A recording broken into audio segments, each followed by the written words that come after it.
Hello, this is Old Crow Balthazar, and welcome to Balthazar Strategic Arcana. So I want to introduce all you guys to a mod that a Matrix member has been working on for a long time. It deals with the Polish-Soviet War of 1920, right at the end of World War I, and as the Russian Revolution was wrapping up in certain phases. He's been working on this mod for a long time, and I had asked to be able to do a play test with him. It's still in beta. He's been play testing with another friend of his, and he was gracious enough to send me the files. So Jason's from Poland. He works in China. Interesting. I'd like to hear that story. But we live in the future here, the 21st century, and the world is small. So anyway, it's great. We've already been playing. We're doing a multiplayer test beta. I'm playing the Reds, and I've already done 2 or 3 turns. And but I want to put this channel announcement up, and I'm going to show you around. I'm going to show you how it looks with his 3D sprites. He prefers playing with them, and I prefer NATO. And I don't want to get in those arguments. NATO versus 3D sprites. That's an age-old argument. So let's just go take a peek. Oh wait, we don't want to do that. That's play by email. Let's go back to single player. Boy, that was close. We've been playing. I'm not ready to play this turn. I'm on the 3rd or 4th turn here. Yeah, let's go to single player. Polish-Soviet War. And by the way, if you hear noise in the background, it's the 4th of July, and we live up in the mountains. The forest is dry, and one of my right-wing neighbors decided that it's good to shoot bottle rockets and stuff. And I don't really want to talk to him right now about that. I have firearms, and they make louder noises. Anyway, it is what it is. If they burn down the forest, I know where to go to ask for reparations. Let's go ahead and take a look at this. So as you can see, it says central powers. That'll be the Reds, and they go first.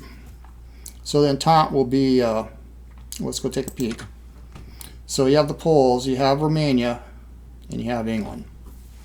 And interestingly, there's minor powers. There's the Ukrainians, and I don't know if at this point the Lithuanians or Latvia will be involved. Lithuania being included in this conflict turns into a 3-way conflict. It would be really hard to do, but I believe as this is beta, that question probably is going to come up, and it would be interesting. And there's the Latvian rivals. The conflict itself is the Battle of Warsaw. I do believe that. Let's go check this one. Let's go hit it. I do believe that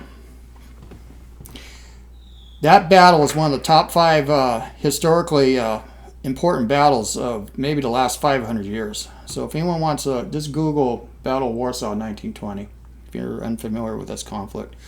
Because if the Poles would have lost, it could have been Red Revolution all the way to the Rhine and even beyond. That's what Trotsky was running the Soviet Union. Well, it was a collective leadership, but he was the one that conducted the war. So let's go ahead and use 3D units, and then we'll go to my NATO units. And in my multiplayer series, I'm going to be doing that also. I'll be going back and forth. They're really, really nicely done. So let's go ahead and hit this. So some good cover art. I forgot the name of this battle, but Jason did tell me about it. I might use this if I can find this picture, but I made my own thumbnail featuring American Volunteers airmen, and there was a squadron that was formed to help Poland. Let's go look at this. Now this video is I don't know how long it's going to take, because I want to give you a tour of the map, the units, so we can switch around. And there is a problem with using the NATO units if you zoom out, which I found out in my first turn. So it's pretty nice. You get strategic device for Soviet Russia. So I'll read this real quick. I'll leave it on here. So in May 1920, Polish-Soviet guerrilla border war transforms to a full-scale conflict. Poles took advantage on Red Army being busy fighting White Russians, and together with Ukrainians launched an offensive into Kiev. Comrade, the whole country's eyes are on you. Your primary task is to kick out Polish aggressors out of the Russian land, and later, over the corpse of the White Poland, link with our comrades in Berlin. Yes, yes, there's lots of Reds in Berlin and Bavaria. You must be hurry. That would be must hurry. I'll help him with the English part. In the beginning of July, those Western plutocrats will gather in Belgium at SPA conference. We have to act quickly and break Poland before they can get help from the Western powers. We have the numbers. Attack on vast front. Use the fact that Polish forces are overextended. Our ace in the sleeve is 1st Cavalry Army led by legendary Comrade Budini. Use this army as your crack troops. Long live Lenin and our glorious revolution. Now, I played the first turn. I accidentally jumped right in. I thought I was playing my other series, Balkan Variations, and I was talking about this mod. I had just gotten the file and I accidentally clicked on it. Well, I had to run. I had to run right and roll. Now, I have read about General Budini. I'm not an expert, but I've studied the steppe tribes and their cultures for decades. And one of my favorite generals was the General Subutai that rode for Genghis Khan, the Mongol Empire. And his great raid, probably one of the greatest reconnaissance and forces in history. Anyway, General Budini he's a colorful person. And anyway, I jumped right down to the southern front and looked at what he's got. It was quite cool. So let's go ahead and take a look. Now, we'll go take a look at the Polish side here in a second, too. So with the 3D sprites, when you extend out, you get a full view. So let's go all the way out. So as you can see, this is vast. So here's Czechoslovakia. Here's Romania. Now this is an enclave of Western Ukraine, and they had just signed some kind of a pact with Poland. This is the extent of the Polish advance. And here's Kiev right here. It's probably where the Pripyats are, right? This might be the Curzon line. So anyway, and here at Poland extended way out. So I think the Curzon line actually is back here. So, and here's Lithuania, here's East Prussia. So let's go zoom in. So one little problem that we've had is the border's cut off here on this edge. It's fine all the way down, but here's Kiev. We'll zoom in here, and you'll see what I'm talking about. So you can see they're cut off. That's okay. It's something that he told me that if he tried to fix this, that he'd have to rescript everything. And I think that, maybe in the future he wants to do that. That's fine. I said, well, let's play this out. Now, let's do this. Now, he's done a couple play tests. The AI part of it, I don't know how deep he's into it yet. It's going to be, I know it's a ton of work. He's been working on this for a long time. I literally watched him on the forums build this map from scratch. And he had help from Bill and Hubert. And if you guys are watching, we love you. All right, let's go take a look down here. So, like here's General Budini. Of course, I'm scrupulous, or I try to be scrupulous with my HQ attachment rigger. But anyway, look at all this cavalry.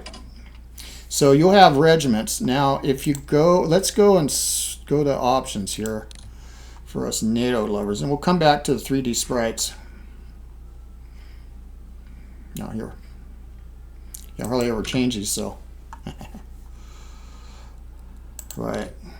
So we'll see what it looks like. So I can read them quick. Now these are units are great. This is a Takchanka. It's called a cavalry group, but it's also kind of quasi short range artillery. It could be heavy machine guns. Anyway, they're vehicles. Now we actually use this NATO symbol for technicals. A technical would be like a pickup truck mounted with a heavy machine gun, or if anyone knows about the Toyota War, Google that. I was actually involved indirectly in that deal in the 80s, where the Chadian army, with the help of the French and some Western intelligence services, got an idea of putting together a fast, small, relatively inexpensive mobile group or mobile groups. and use Land Rovers and Toyotas, and we call them technicals, and they still do, and they're common all over these small wars all over the world. They're easy to do.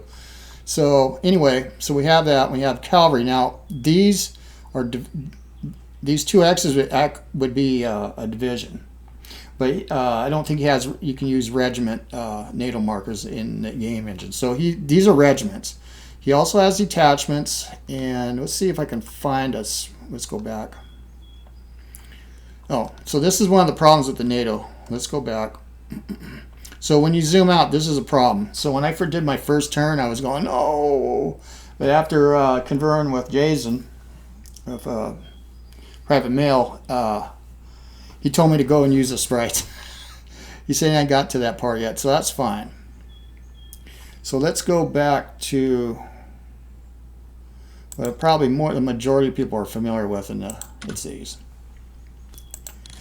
I don't know what percentage use NATO units, but when I look on YouTube, I'd say about 70% use these, and then a smaller majority use the NATO units. That's us old grognards. Plus, I use these professionally too.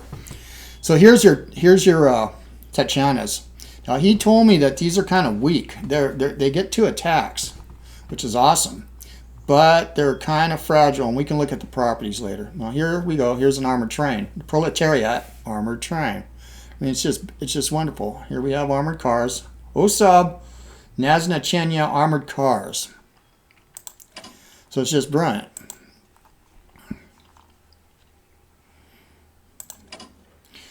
General Oberovich. Now I don't know about him historically, but let's go and zoom out. Now you can get a full picture again without the NATO thing. So edge of the map issue right here a little bit, but not a problem. So let's zoom in here to Kiev. Now this was a problem for me because there's a town here, and I had to work this thing. But let's go. Yeah. So here's Kiev, and it's nice too. He's using, I believe, or Ukrainian spelling, because in English we'd spell it K-I-E-V, but I actually prefer this better. So I'm familiar with Vinnytsia, how it's spelled in English, and here's Vinnytsia.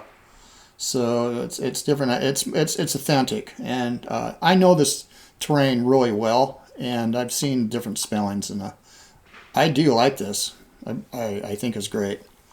Here's Khorasan.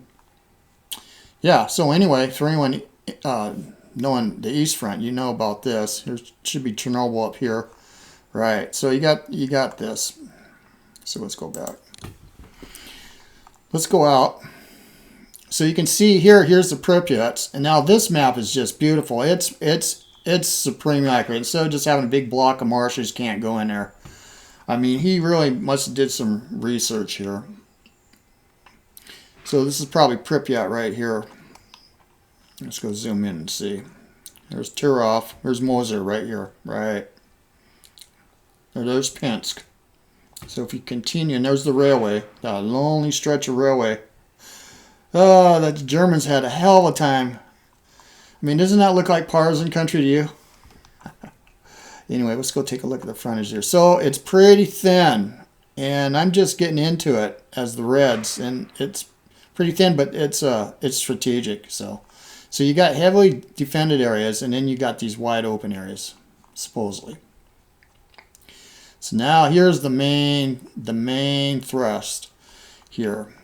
So this is the road to Minsk, and if you look closer, man, he's done his due diligence. So you got all these dirt roads, and if anyone's familiar with the mechanics, these dirt roads are fine until it rains. When it rains, you're not getting no bonus at all when it comes to movement. So you want to seek these rail lines, and then here's a paved road. And I noticed that in 1920, the paved road ends at Borisov. Now in the World War II games, it goes all the way up to Moscow, because they got it finished by then. But look at here. Here's the old border, and it just ends. So anyway, this continues. It should go all the way through. Yeah, it does. So anyway, let's go back. Click on this. Now supply is going to be real important. Now you're going to notice a lot of secondary supply, and I think Jazon was forced to do this because he said there was all these supply dark holes, and it didn't work when they were first testing this. this game. I read a lot of the patch notes, and I will put a link in the description so you could go right to the Matrix farm and click on it, and you can read. You can see his epic journey as he created this mod. Yeah, excuse me. So there's some interesting personalities up here too. So we're talking about the Reds. So I've read about this general. This is General Guy Chan. I believe he's Korean or Chinese communist. I haven't had time to go look at it again, but I've ran into his name before. Anyway, he's one of the better generals. Most of the other generals are 5s, rating 5s. He's a 7, and there's one down here, Cork. Now, that doesn't sound like a Russian name. I'm not familiar with him, but I bet you, he could be in English. I don't know. So let's go look at the Reds real quick. So, yeah, we have detachments and we have regiments. So the detachments are pretty small. So the biggest unit are regiments. And here it's Streltskia, Polskia. Well, that could be Red Poles, huh? I don't know. Artillery, heavy artillery, and super heavy artillery. Pretty cool. Partisans, yeah, it looks like you get some there. It looks like they could be Ukrainian. And then we get the Rays and Reds. Be interesting to see. There's going to be a lot of... One of the fun things about getting into something fresh like this, but knowing the mechanics enough, is, just all these cool units that we're going to get to use. And a whole... it's operational in size, right? So anyway, the won't check report. So it looks like you get the graphs. So here's Romania, right? England, Poland, and Bolsheviks. So that's the same. Yeah, no losses yet. Okay, we just started. So there is no research. It is what it is. Diplomacy, no diplomacy. It is what it is. Maybe in the future there might be a component like maybe for Latvia or Lithuania. I don't know. New units when available, and then purchase. So I was informed that this is what you get if you're the Reds. So you start off with a ton of units, but you don't want to waste them. You're only going to be, those are the only new units you're going to get. So as you can see, quite interesting, huh? So let's go ahead. Let's go to options. Let's go to NATO units. For us NATO loving unit, counter unit guys. So I really like this too. You use a White Eagle here. That is pretty damn cool. I think that he was using a different symbol before, and he came up with this, which is great because it was an emblem for I believe it was an emblem for the young Polish Air Force. There is aircraft involved here. By the way, what's that? Here's our armored cars, okay. And there's not a lot, but I believe the Poles are going to have air superiority, so if you're the Reds, you got to be careful. So there we go. Yeah, even the design of the flags is awesome. It's not the typical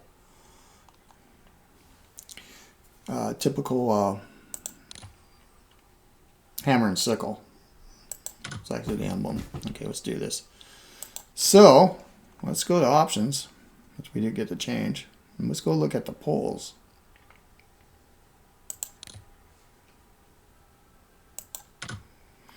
And when we do this, let's go ahead and see what happens. So there's going to be movement. So this is the AI. So we'll take a leak and see what happens here. Then we go look at the Poles and the Ukrainians.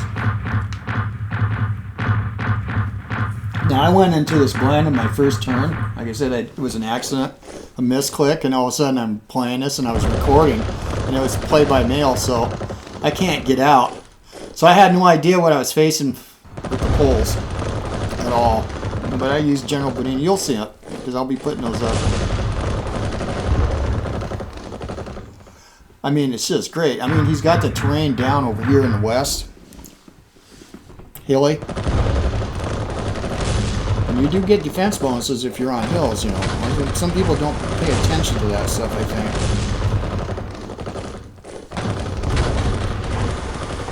Yeah, direct assault on Kiev I found, too, is hardcore. So what you got to do in the south is you got to break through. I had a killer battle already against these Uhlans, Polish Uhlans and my Red Cavalry down in the south. So you got two basic sectors. You've got area operations north and south, and with the Pripyats in the middle. And you could send stuff down through the Pripyats, I'm sure, but I'm sure it's going to be a supply nightmare.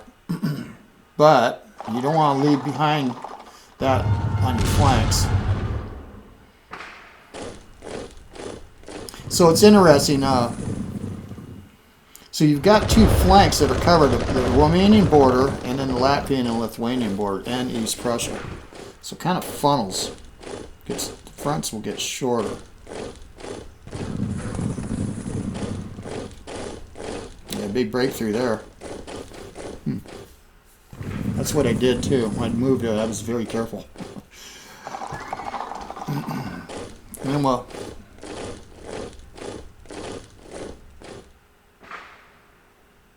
yeah, he's got a whole line of poles on rail. So this is like their furthest advance, and then the Reds finally get their blood up and muster enough men. So you can see there's some strong areas, and then there's some weak areas. Yeah, I did stuff totally different than this. I actually encircled some Polish units, or attempted to, down there. But yeah, it's going to be rough the further the Reds go, because the Poles, sometime in July, there's going to be a conference, and there's going to be decisions that the Poles are going to have to make. That I gathered, and from what Jazon told me. Also, the closer I get into central Poland, the more apt there's going to be chances of partisans and militia units popping up. Plus, supply is going to be an issue. He warned me, but by looking at it, my first turn and second turn, I was going just plan ahead. That's going to be a huge issue. I got to be really careful on my axis of advance. There's only a certain amount of railroads, and that's what you want to use here. Some of them don't go through towns either. Now I'm going to use this in a thumbnail, this squadron. Our American pilots from Kosciuszko's volunteer squadron report huge concentrated enemy cavalry around Uman. Yeah, that's Budini's people. So I found some good images. I'm going to be using one as a thumbnail. I showed it to Jazon. He liked it. I got about 4 or 5, so I haven't really come up with a final yet. But this is a real interesting story. I just love this logo. So you'll have the traditional red and white checkerboard for the pole on the wings symbol. It's a roundel, but it's actually square. Then you have this roundel, which is this. It's just awesome. So it's red, white, and blue. So it denotes the Americans, volunteers. So anyway, so let's go explore. Oh, let's read this Polish strategic, right? So this is the first time I've seen this. In May 1920, Polish-Soviet guerrilla border war transformed into a full-scale conflict. Poles took advantage on Red Army being busy fighting White Russians. Together with Ukrainians, launched offensive and took Kiev. Polish Chief of State Joseph Pilsudski decided to do so because Polish intelligence broke Soviet codes and discovered Red Army was preparing to launch full-scale attack against Poland in July 1920. And right now it's May 27th. By taking Kiev, Pilsudski was trying to beat the Reds while they were still weak. Bolsheviks lost some ground, but weren't beaten. Our mathematicians team that broke their codes claimed Bolsheviks are going to launch a full-scale offensive against us. Commander, your task is to defend Polish independence at all costs. The enemy has the numbers, but we need to be smarter, make full use of our superior tech. The tanks? Yes, I think there's French Renault tanks going to be involved. It's from what I've read. The Air Force and our intelligence. We must stop the Bolsheviks. Interesting. So yeah, I think there's a French a large group of French tanks are sent. Let's go take a look, and then so here's Warsaw. Yeah, look at that. That's cool. Those are fighters. Let's go look at the properties. 2-2. Yeah, look at these ranges here. Escort range 14, 12 for strike range. Yeah, very nice. No honors yet, but there will be. I love that flavor, by the way. So let's go take a look. So here's like I have this too with the Reds. You got these garrison units. They're pretty weak, and they're at level 1 infantry weapons 1. But let's go back out. So let's go look at this. This kind of, well, I guess if I was going to be playing anyone in a multiplayer, I would know both sides at least a little bit. But I mean, I literally am blind. So here's a little trick too. Found out from, I think it was Bill. If you want to make this disappear, hit F4. There, isn't that better? I said in a couple of my other videos, as especially Strategic Command World War I down the Red Sea, that damn thing was when I actually had troops that were intending to go to the Persian Gulf. I ended up going to the Atlantic at the loot boxes down there because it was covered. I couldn't see it. And I also did a land being at Yambo once. I was trying, and then it sent up a Marine unit. Anyway, how frustrating. So let's go take a look at the Poles in the south. Yeah, look at that. Isn't that scary? Red cavalry coming. Yeah, I didn't do this. I did. You'll see. I found gaps. I'm using the cavalry, but then here's the Uhlans right here. That's classic. So you got the Red Cavalry here, Division 1, a regiment, part of a division, of course. And we got the 5th BK Uhlans. And who are these guys? The 4th BK. And the 3rd BK. I don't know what BK stands for, but just awesome. Here's Kiev. Offensive artillery. Now what do we got here? Undersupplied. Recon bombers. Recon bombers. So he got 2 sets. That's nice too. I mean, just for recon alone. Now here's our, this is interesting. Here's Petlura. Yep. So we have some Ukrainian regiments coming in. Interesting. No, they're here. They're on the board already. And this is part of Ukraine, or Western Ukraine. So let's go take a look here. Holy moly. Well, I've actually moved in here. In my match against him, he must have moved him off. So I'm wondering if they were pulling back or they were thinking of going to Gommel. Probably thinking of going to Gommel, and now the Reds are coming. So you really can't see how much the Reds are. Here's the meeting gauge. It's probably the most, we're going to be most important tax into Minsk. Yeah, that looks scary. And then who knows? It's just a big wave. So interesting. Yeah. So they got a lot of recon bombers. Let's